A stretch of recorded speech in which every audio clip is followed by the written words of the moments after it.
Good morning. We're just going to give it a few more minutes to see if anybody else pops on.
All right, good morning.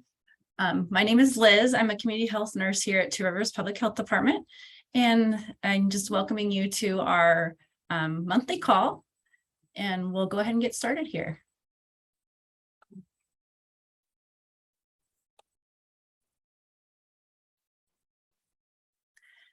The Two Rivers Public Health Department serves almost 100,000 individuals in 7 counties that cover approximately 4,624 square miles. These counties include Buffalo, Dawson, Phelps, Kearney, Harlan, Franklin, and Gosper.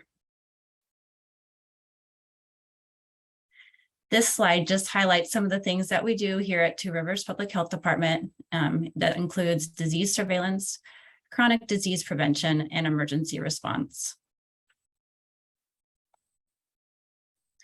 Our mission here at Two Rivers Public Health Department is to engage collaborative partners, community leaders, and the public to promote healthy lifestyles, provide preventive education, assure environmental quality, and create more healthy and safe communities for all who live within the district. Our vision is a health district where all are able to safely and actively learn, live, work, and play in their communities.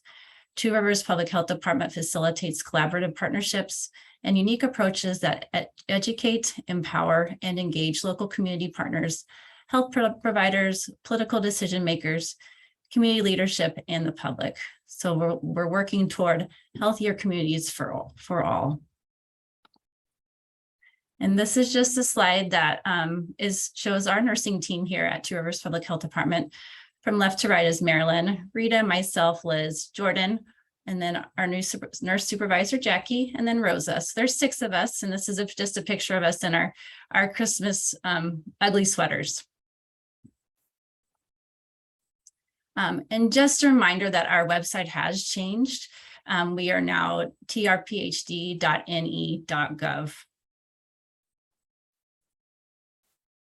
This map was developed by HHS and FEMA, and as you can see, Nebraska falls in Region 7, along with Iowa, Kansas, and Missouri.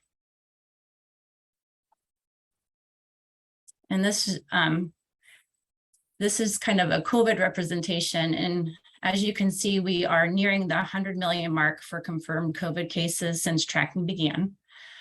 Since November, there have been almost 2 million diagnosed COVID cases in the US. Currently, the US 7-day average of confirmed cases per 100,000 people is 138.3.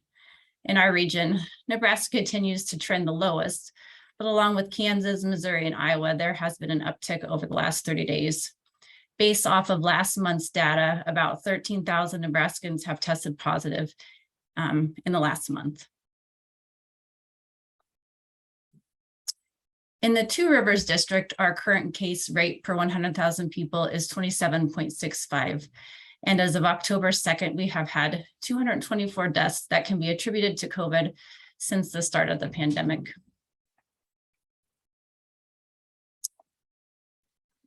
And this just kind of gives a little bit of a highlight about the COVID bivalent booster. It really is an effective boost.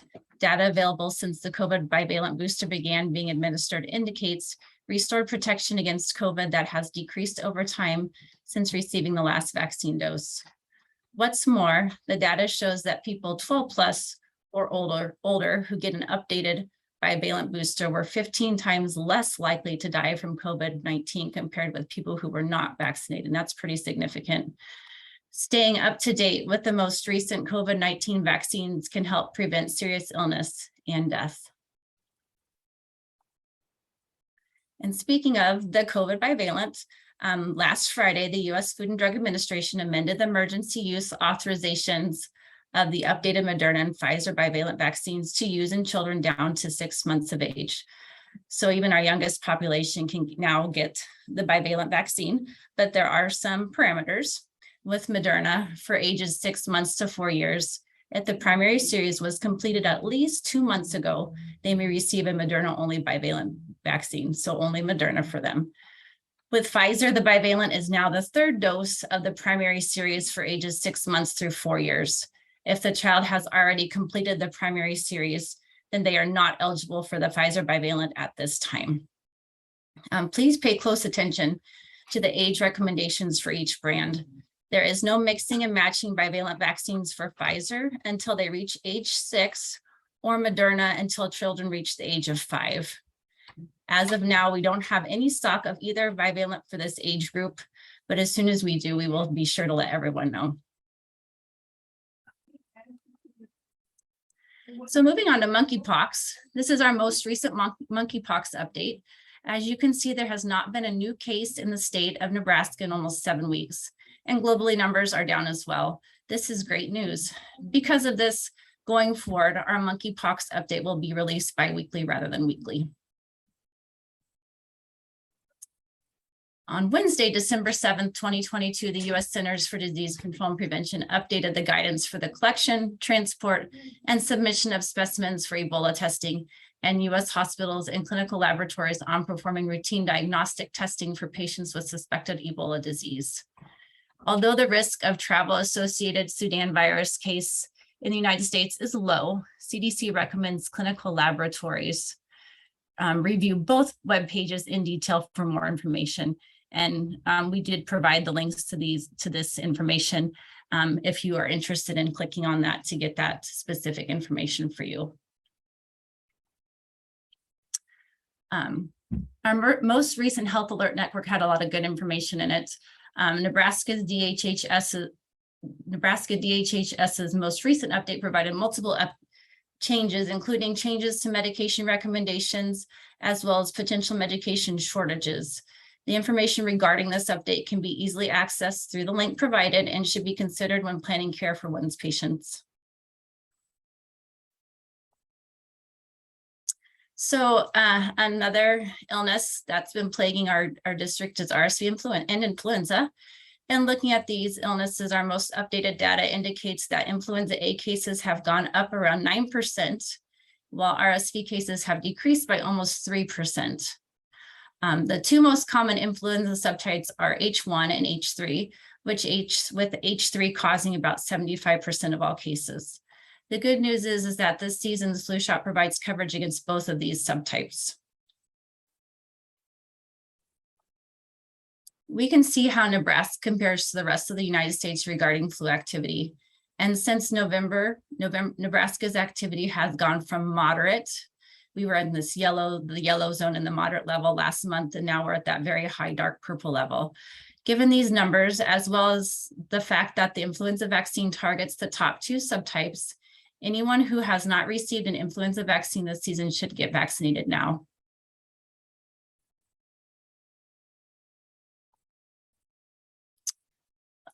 We still, our lifestyles program has been very busy. Since August, it has conducted 30 screenings at area schools between then and now. Their next free dental screening for ages 0 to 4 is on January 3rd from 9 a.m. to noon at Lexington Action Partnership. And always feel free to call our office if you have any questions about that. All right, so we're going to focus a little bit on seasonal affective disorder. Most of us have probably noticed that it is a lot colder out now than it was a month ago. The changing seasons can bring about short periods of time during which people feel sad or not quite like themselves. Sometimes these mood changes are quite serious and can affect how a person feels, thinks, and handles daily activities. If you or someone you care for has significant changes in mood and behavior whenever the seasons change, the cause may be a type of depression called seasonal affective disorder, or note also the acronym is SAD. Very fitting. Winter pattern SAD occurs in the fall and winter. Less common, summer pattern SAD occurs in the spring and summer.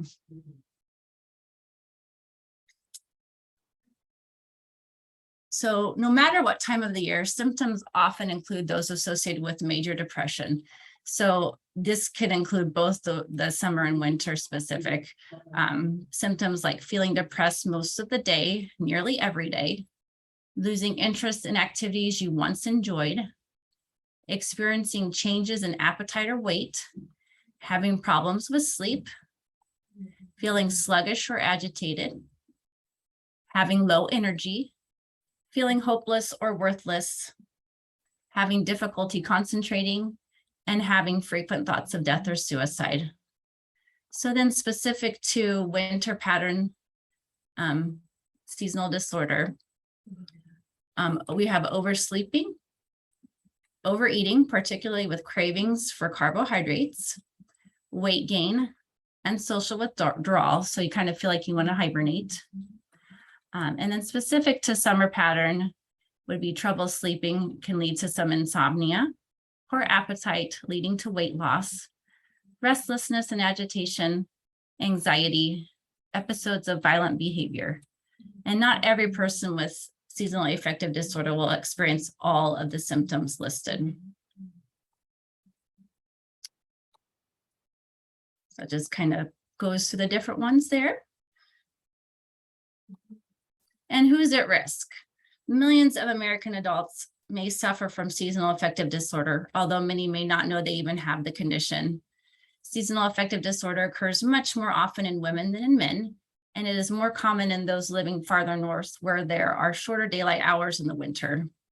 In most cases, seasonal affective disorder begins in young adulthood, and it can sometimes run in families. Seasonal affective disorder is more common in people with major depressive disorder or bipolar disorder, especially bipolar II disorder, which is associated with recurrent depressive and hypomanic episodes. Additionally, people with seasonal affective disorder tend to have other mental disorders like attention deficit disorder, hyperactivity disorder, an eating disorder, an anxiety disorder, or panic disorder.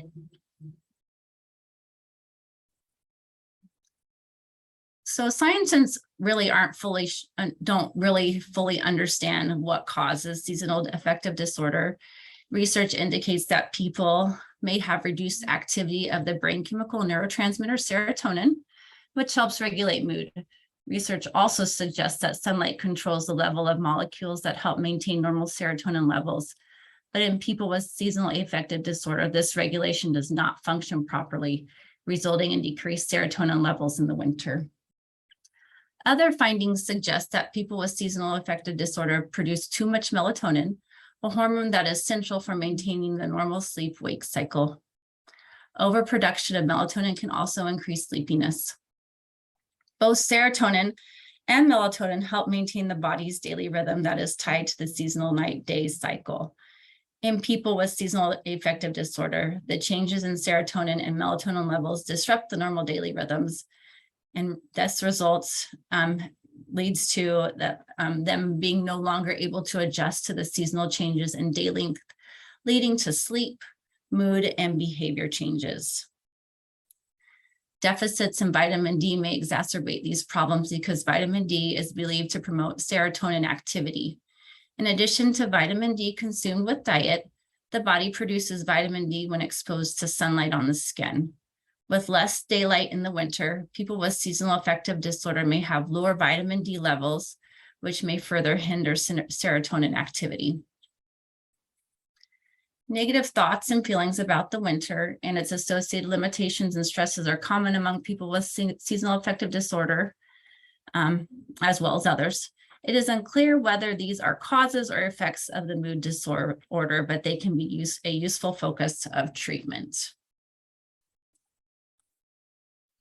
So what does treatment entail? It can vary, and it can be a combination of things. The first on the list is light therapy. Since the 1980s, light therapy has been a mainstay for the treatment of seasonal affective disorder. It aims to expose people with seasonal affective disorder to a bright light every day to make up for the diminished natural sunlight in the darker months.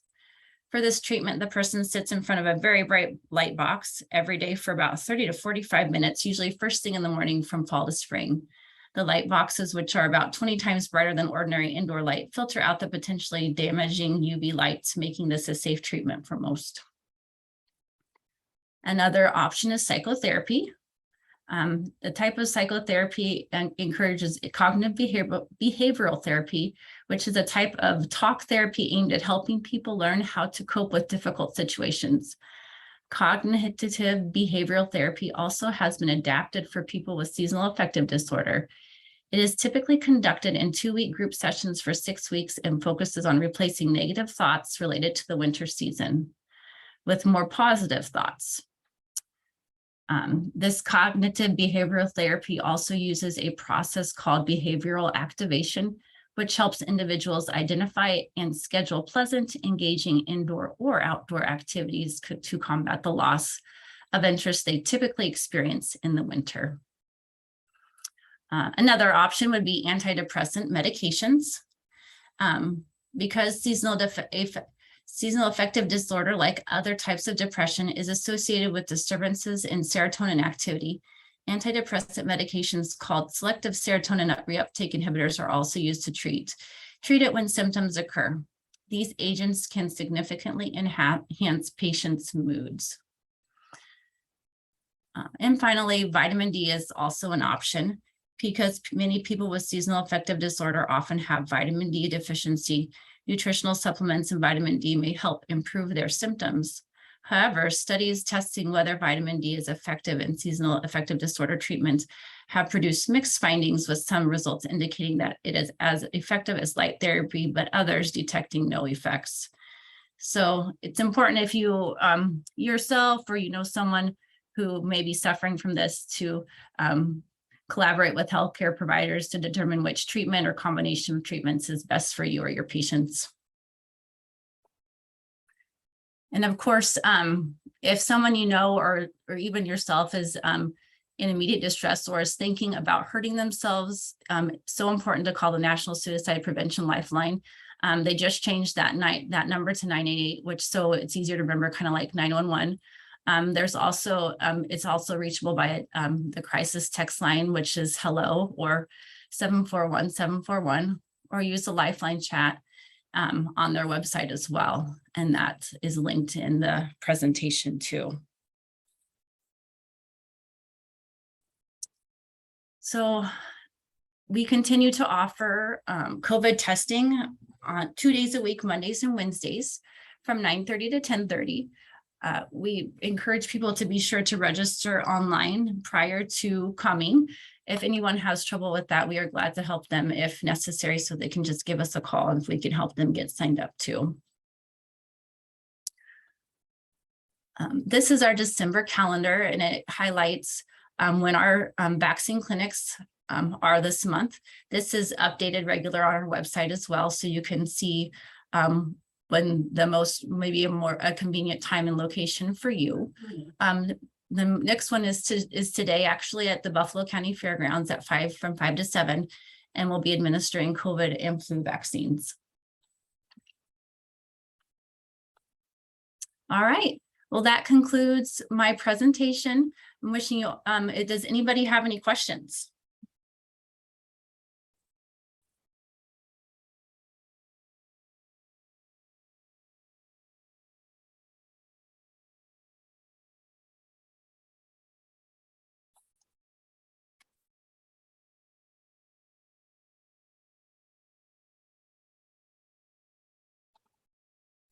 All right, I don't see anything. Thank you guys all so much for listening. Happy holidays and have a happy new year.